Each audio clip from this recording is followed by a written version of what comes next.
քննվում է քաղաքացիական գործնոստայցի Էրիկ Իգերի Եղնյանի ընդդեմ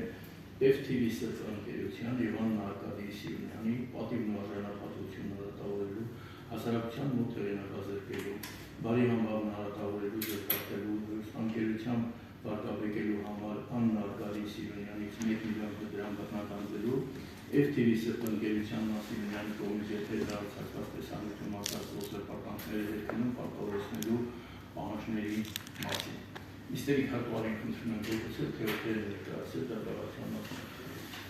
Դատականностին ներկայացել են Հայցխոր Էրիկ Եղնյանը, Հայցխորի ներկայացուցիչ Դիմա Հակոբյանը, պատասխանող Աննա Սիրունյանի ուղղված դատական ծանոթման ծրագրը վերադարձվել է տեղափոխված նշումով, դատարանը նրա պատշաճ ծառայությունն ապահովելու նպատակով կատարել է օրենքով նախատեսված բոլոր գործողությունները։ Պատասխանող FTV ընկերությունից դատարանում ստացվել է միջնորդություն դատականից ինչ բացակայությամբ քննելու վերաբերյալ։ Դատարանը նկատի որ Հայցխոր կողմը դատականից կայացրել է պատասխանող FTV ընկերությունը դատարանի միջնորդություն է ուղարկել գործի բացակայությամբ իր ներկայացուցիչ բացակայությամբ քննելու մասին։ Պատասխանող Աննա Սիրունյանի պատշաճ ծանոթությունն ապահովելու համար դատարանը կատարել է օրենքով նախատեսված բոլոր գործողությունները արտադրում ինտերնետային ծանոթությամբ, ուրեմն վերադրել է ինտերնետում նրա ծանոթությունը, դատականիստերի ժամանակի մասին սակայն նա չի ներկայացել, ուստի որոշում է գործողությունների կողմերի բացակայությամբ։ Դատարանը սույն գործով պարզել է հայցի առարկան, հայցի փաստական, իրավական հիմքերը, որևէ ավելացնելու կանոններ կատարումով Ոչ, չունեմ։ Դե հեռախոսը դրեք ու նորմալ դատականիստի մասնակցեք։ Դե տեսաձայնագրում եմ դրա համար եմ։ Տեսաձայնագրեք, բայց այնպես տեսաձայնագրեք, որ միշտ ինչ խանգարի, ձեզ էլ Չեմ խանգարում, ինձ էլ չի խանգարում, ձեզ էլ չի խանգարում։ Միշտ այսպես եմ տեսաձայնագրել։ Դե լավ, ունեք ավելացնելու որևէ բան։ Ոչ, այս պահին չունեմ։ Միջնորդությունս եմ ուզում ներկայացնում, որը նախապես եմ ներկայացրել էլեկտրոնային փոստով, վկաներ հրավիրելու։ Ներկայացնելու ժամանակ կլինի, կներկայացնեք, այսինքն այս փուլում դատարանը նախ պետք է քննարկի եւ լուծի գործի լուծման համար նշանակություն ունեցող փաստերը, բացի ապացուցման բերբաշխի, եւ եթե դուք կգտնեք, որ ապացուցման ենթակա այնպիսի փաստ կա, որը անհրաժեշտ է, բացելու համար անհրաժեշտ է վկաներ հարցակնել եւ այդ վկաների հարցակնության հետ կապված դուք միջնորդություն եք ներկայացել ու ներկայացնում եք, դատարանը կքննարկի ձեր միջնորդությունը։ Իսկ ապացուցման բեռը բաշխելու վերաբերյալ կարող եմ հիմա դիրքորոշում հայտնել։ Դե հիմա որ անցնենք առաջ իհարկե։ Ոսկուց։ Գործի լուծման համար նշանակություն ունեցող փաստերը խնդրեմ ներկայացրել։ Ունեք։ Փաստերը իմ հայցադիմում ինքիչ ներկայացրել եմ արդեն։ Բա ինչ եք ուզում ապացուցման բեռը դեռ դատարանը չի բաշխել որոշման վերաբերյալ ինչ եք ուզում ասել։ Այսինքն ուզում եմ ասել, որ քանի որ քաղաքացիական օրենսգրքի 1087 հոդվածով նշված է, որ ապացուցման բեռը զրպարտության հայցերով կրում է պատասխանողը, դա է ուզում ասել։ Դա եք ուզում ասել։ Այո։ Լավ, մենք լավ արտականությունները չենք դրել։ Նախ պետք է փաստերը բացենք, հետո այդ փաստերի հետ կապված բեռ բաշխենք, թե որ փաստը ով պարտավոր ապացուցել։ Հասկացա։ Հասկացա։ Հասկացա։ Ավելացնել բան չունեք։ Ոչ հանդեպ դատարան։ Դատարանը գտնում է, որ սույն գործի լուծման համար նշանակություն ունեն հետևյալ փաստերը։ Անձի վերաբերյալ Էրիկ Եղնյանի ներկայացվել են փաստացի տվյալներ, այսինքն ներկայացվածն իր մեջ պարունակում է կոնկրետ հստակ տեղեկություններ որոշակի գործողության կամ անգործության վերաբերյալ։ Այն վերացական չէ։ Անձի վերաբերյալ փաստացի տվյալները ներկայացվել են հրապարակային ձևով։ Ներկայացված փաստացի տվյալները համապատասխանում են իրականությանը, այսինքն ճիշտ են հիմնավոր հավաստի։ Ներկայացված փաստացի տվյալներն իրականում արատավորում են անձի պատիվը, արժանապատվությունը եւ գործարար համբավը։ Արտահայտություն կատարողի սկզբանները հետապնդում արատավորել անձի պատիվը, արժանապատվությունը կամ գործարար համբավը, այսինքն կատարած նավթահայտությամբ անձի հեղինակությանը նսեմացնելու, նրան նվաստացնելու դիտավորություն է ունեցել։ Փաստերը սրանք են։ Ուրեմն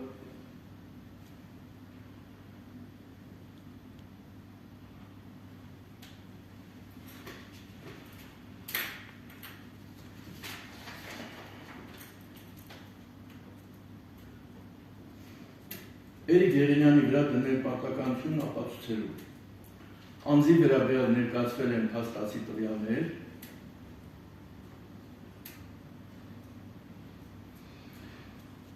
այսինքն ներկայացվածն իր մեջ պարունակում է կոնկրետ հստակ տեղեկություններ, որոշակի գործողության կամ անգործության վերաբերյալ այն վերացական չէ։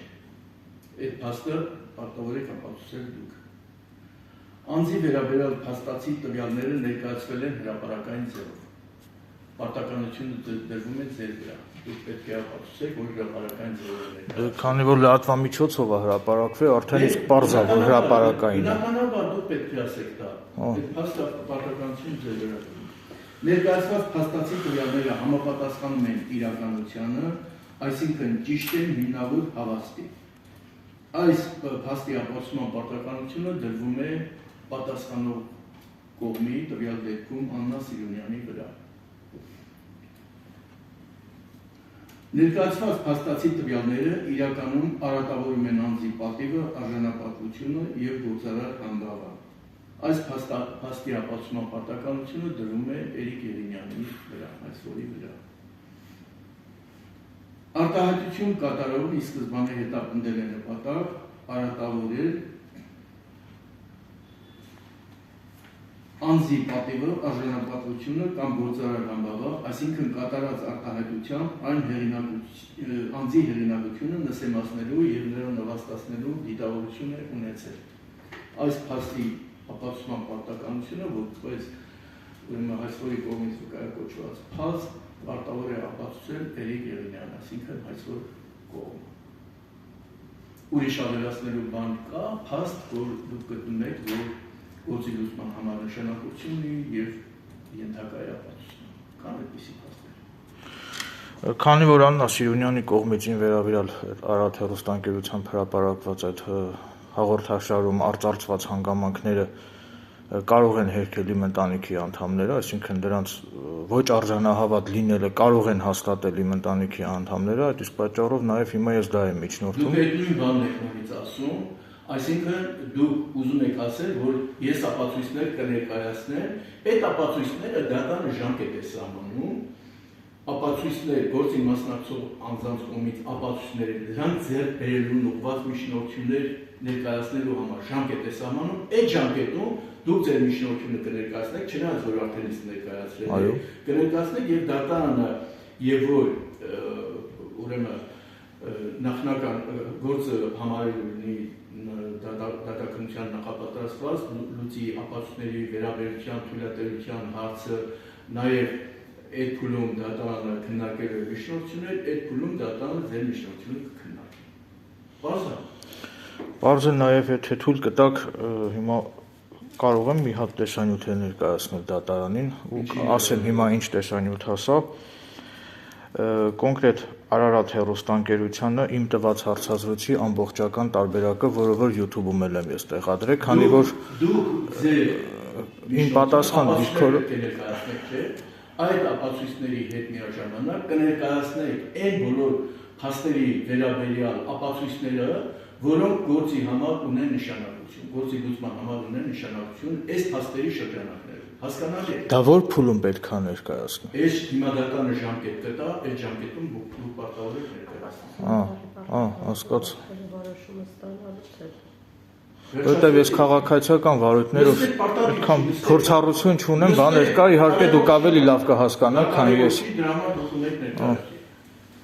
Հարկեր դատարան մեկ հարցնենք առանձին ակտի ձևով կստանանք ապացուցման բառի պարտականությունը։ Անպայման դատարանը ձեզ գրավոր կուղարկի որոշումը, քանի որ մյուս կողմը դատականիստի ներկա չի, դատարանը տվյալ դեպքում պարտավոր է, որ գրավոր տարբերակ ուղարկի որոշման, դատարանը կուղարկի ձեզ ապացուցման բառի դաշտման որոշումը, նաև այն հասանելի կդասնի մյուս կողմին, որպեսզի մյուս կողմը ներկայացնի իր դիրքորոշումները կամ ապացույցները։ Եթե որևէ ասելիք չունեք, դատանը տեսնում է, որ գործին մասնակցող անձանց կողմից ապացույցներ դրանց ձեռքբերում ուղղված միջնորդիներ ներկայացնելու ժամկետ պետք է սահմանել մինչև 2025 թվականի ապրիլի 22-ը, ներառյալ դատական նիստը, նախնական դատական նիստ է նշանակում 2025 թվականի ապրիլի 22-ին ժամը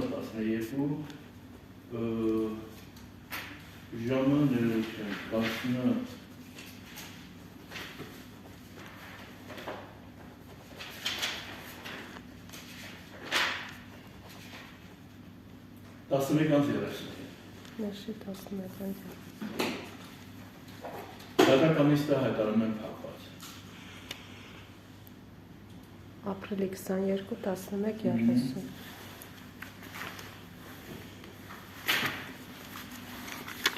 Ներառյալ դատական նիստ, այսինքն դատական նիստի դու կարաս դերես ներկայացնել, բայց մյուս կողմին ապարին պետք է ներկայացնել։ Մյուս կողմից հասցե չունեմ Աննա Սիմոնյանի, այդ հասցեմ չի բնավ։ Ինչ է։ Всё։ Այն վերևի կնոպկեք ինչ կպչես։ Այո։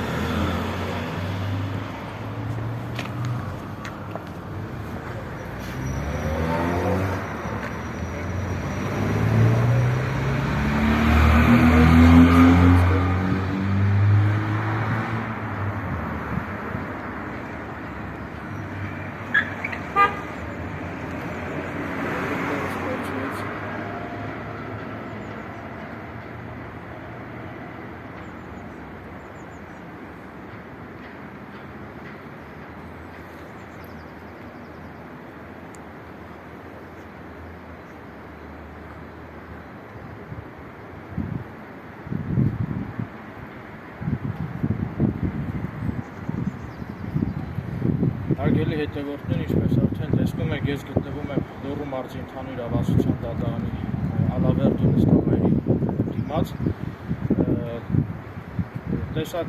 ավարտվեց այսօրվա դատական նիստը, դատանը բացրեց ապացուցման բեռը, ինչպես միշտ պատասխանող կողմը չէր ներկայացել դատական նիստին։ Այդ դատական նիստի վերաբերյալ այս պահին ցանկանում եմ ներկայացնել իմ փաստարկված դիտարկումները, որպեսզի հանրությունը պատկերացում կազմի կոնկրետ ինչ դատական նիստ էր, ինչի վերաբերյալ էր։ Կխոսեմ հնարավորինս կարճ, սակայն այս ամենի վերաբերյալ էլ ավելի հանգամանալից ես կխոսեմ այսօր երեկոյան ուղիղ եթերի ձևաչափով, սակայն հիմա կխոսեմ հնարավորինս հակիրճ, քանի որ հիմա պետք է գնամ Հովհաննես Թումանյանի Անդանի հայ բանաստեղծ Հովհաննես Թումանյանի տուն թանգարան եւ պետք է այդտեղ նույնպես նկարահանումներ կատարեմ, այդ իսկ պատճառով հիմա խոսեմ հնարավորինս կարճ։ Ուրեմն Էրիկ Եղինյանս 2019 թվականից մինչև 2020 թվականը ընկած ժամանակահատվածում համատեղ բնակվել եմ Աննա Սիմոնյանի հետ։ Այդ ընթացքում ես Աննա Սիմոնյանի կողմից ինձ տրված նոտարական վավերացում ստացած լիազորակի հիման վրա վաճառել եմ Աբովյան քաղաքում գտնված Աննա Սիմոնյանի պատկանած բնակարանը, քանի որ հիշավ բնակարանը Աննա Սիմոնյանի կողմից ԴՀԿ-ում ունեցած ալիմենտային պատվերի պատճառով եղել է կյանքի տակ, եւ եթե ես չվաճառեի այդ բնակարանը, ապա ԴՀԿ ծառայություն էր այդ բնակարանը հաջորդող վաճառելու եւ նման պարագայում Աննա Սիմոնյանը մնալու էր անօթևան։ Ուստի ես իմ մտերիմներից պարտքով վերցրել եմ 4 միլիոն դրամ, քանի որ Աննա Սիմոնյանի ալիմենտային պարտավորությունները եղել էր հենց 4 միլիոն դրամի չափով։ Դրանից հետո ես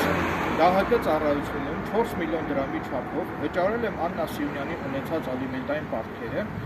որպեսզի Աբովյան քաղաքում գտնված Աննա Սիմոնյանի պատկանած բնակարանի վրա ԴՀԿ-ի կողմից գրված արգելանքը հանգի։ Բնակարանը արգելանքից հանելուց հետո ես վաճառել եմ Աննա Սիմոնյանի բնակարանը, որից հետո բնակարանի վաճառքից գոյացած գումարից վերադարձրել եմ իմ մտերիմներից պարտքով վերցված 4 միլիոն դրամը,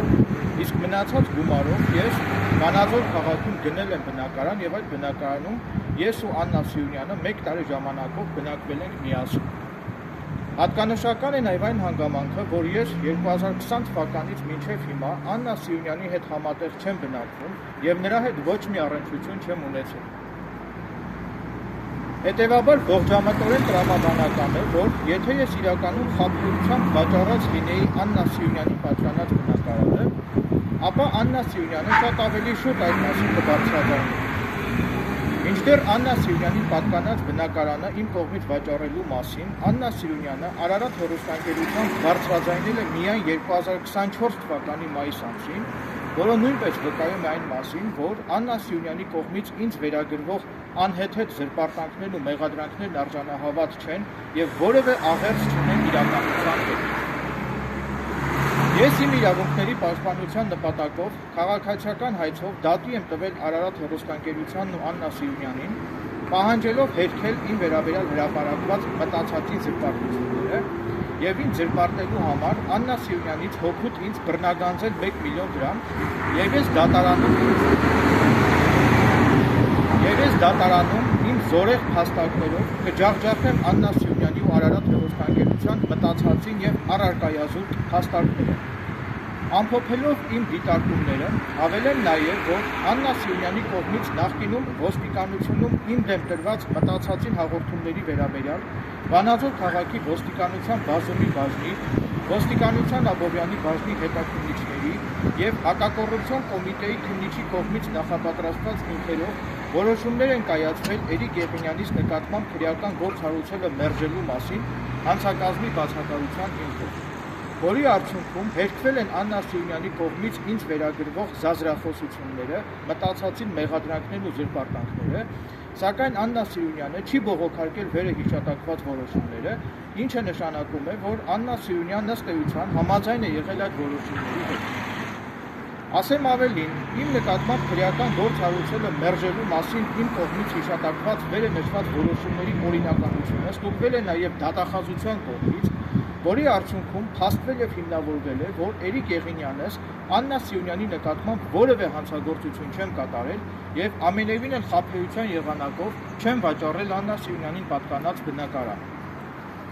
Հավելեմ նաև, որ Աննա Սիյունյանը 2024 թվականի մայիս ամսին Արարատ հեռուստաընկերությամբ եթեր հեռարձակված տեսանյութում իր զազրախոսություններով բարձրաձայնում է, որ Էրիկ Եղինյանս իբր թե խաբեությամբ վաճառել եմ իրեն պատկանած բնակարանը։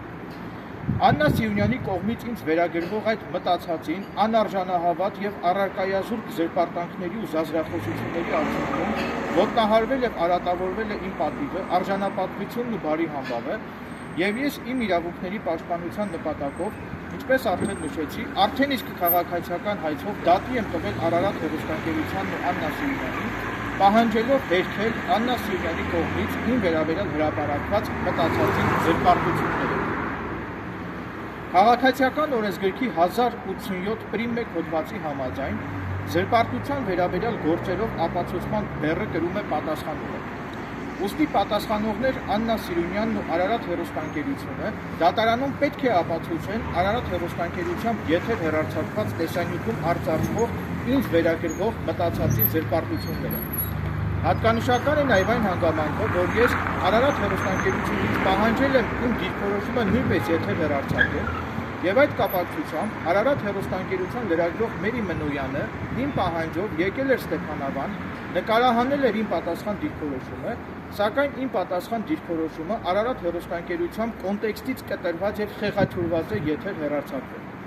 Այդ ժամանակ Էրիկ Եղինյանս նույնպես անձամբ նկարահանել եմ Արարատ հեռուստաընկերության լրագրող Մերի Մնոյանին իմ կողմից տրված հարցազրույցը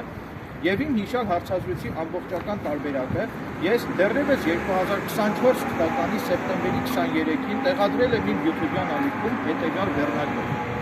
Ես շատ կարևոր ինտերվյու եմ տալիս լրագրողին եւ նոր բացահայտումներ եմ անում տարբեր հարցերի հետ կապված։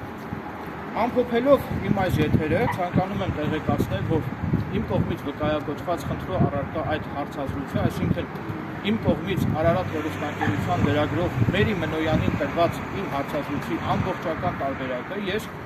հաջորդ դատական նիստի ժամանակ կներկայացնեմ դատարանին, քանի որ ինչպես արդեն նշեցի, Արարատ հեռուստաընկերության լրագրող Մերի Մնոյանը իմ հարցազրույցը կոնտեքստից կտրված եւ խեղաթյուրված է եթեր հեռարձակվել եւ Արարատ հեռուստաընկերությամբ եթեր հեռարձակված իմ հարցազրույցից ամենևին էլ պարզ եւ հասկանալի չէ, թե ես ինչի մասին եմ խոսում եւ առհասարակ ինչի համար ինչ նպատակով եմ խոսում։ Այդ իսկ պատճառով ես խելամիտ գտնվելով նախապես ես ինքս նույնպես ամբողջությամբ նկարահանել եմ Արարատ հեռուստաընկերության լրագրող Մերի Մենոյանին իմ կողմից տրված հարցազրույցը եւ ինչպես արդեն նշեցի, իմ այդ հարցազրույցի ամբողջական տարբերակը արդեն իսկ տեղադրել եմ իմ YouTube-յան ալիքում եւ իմ այդ հարցազրույցի ամբողջական տարբերակը ես հաջորդ դատական իսկի ժամանակ կներկայացնեմ դատարանին, որպեսզի դատարանի համար նույնպես պարզ լինեն այդ խնդրու առարկա հանգամանքները։ Թերևս այսքանը, այս ամենի վերաբերյալ էլ ավելի մանրամասն ես խոսեմ այսօր երեկոյան ուղիղ եթերի ձև աչքով, որը կհեռարձակվի իմ YouTube-յան ալիքով։ Այսքանը, շնորհակալություն ուշադրության համար։